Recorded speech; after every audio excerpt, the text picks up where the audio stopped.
to start by saying, in an administration and a world where it feels like every day a new boundary is broken, a new law is overridden, and a classic procedure is ignored. But I think we hit a new low. And let me be blunt. What the administration did in the last 24 hours is corrosive not only to our democracy, but downright dangerous for our national security. Yesterday, the administration convened a briefing for Republican senators, and only Republican senators, on the recent U.S. military strikes in the Caribbean.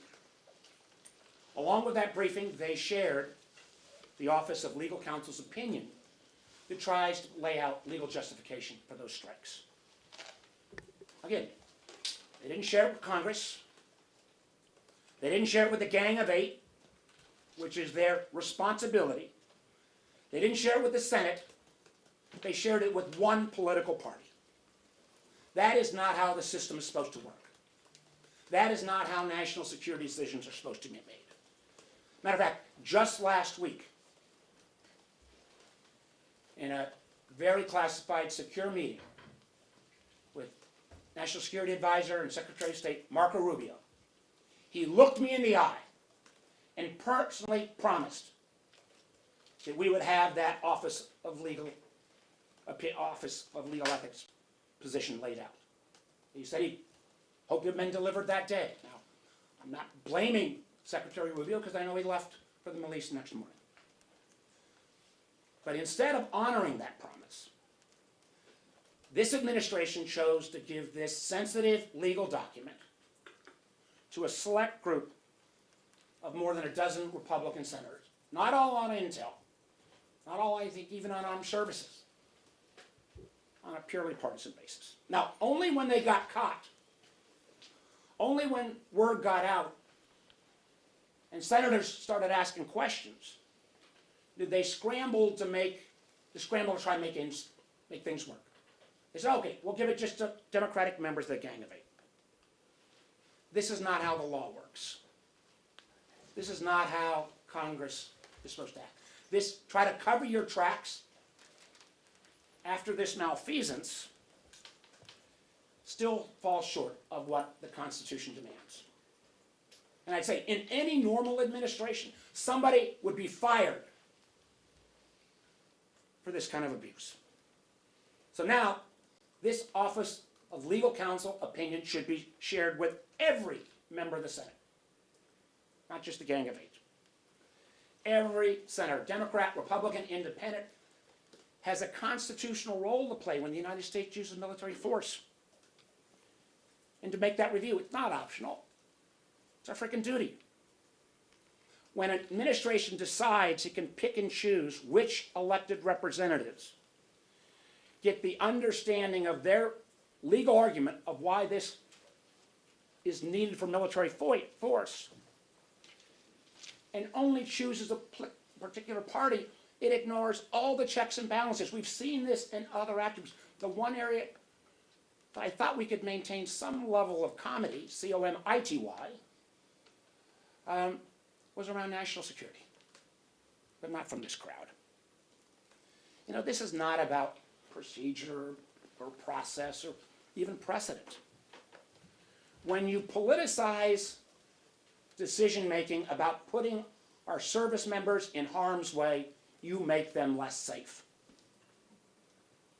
When it becomes a question of whether America is going to go to war and use military forces, becomes simply a tool for partisan back and forth, you not only weaken the bond with our troops, but you completely continue to weaken the credibility with our allies, which has been weakened so many times. You even got countries like the Dutch acknowledging they're not sharing it in a public forum because they don't feel they can trust the Americans now.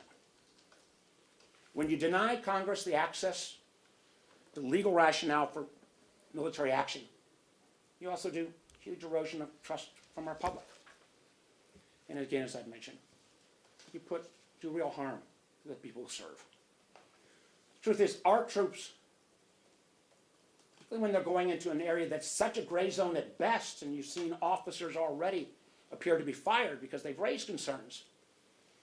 They deserve to know with clarity, the legal reasoning of why they're being put in harm's way. And again, Congress has an oversight role here. This is U.S. Government 101. And frankly, not to be divided and used as political pawns. And the truth is as well, my Republican colleagues bear responsibility as well.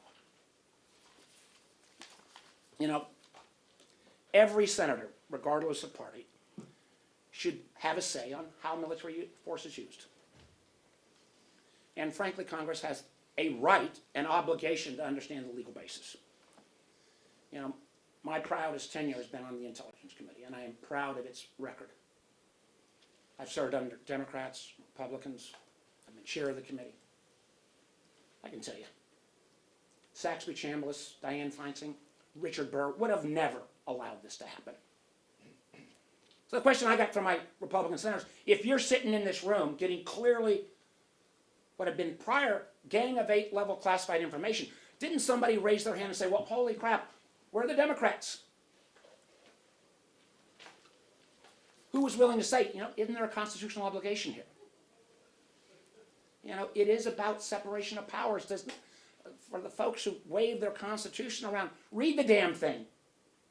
And then explain why you would sit through that briefing and not call foul.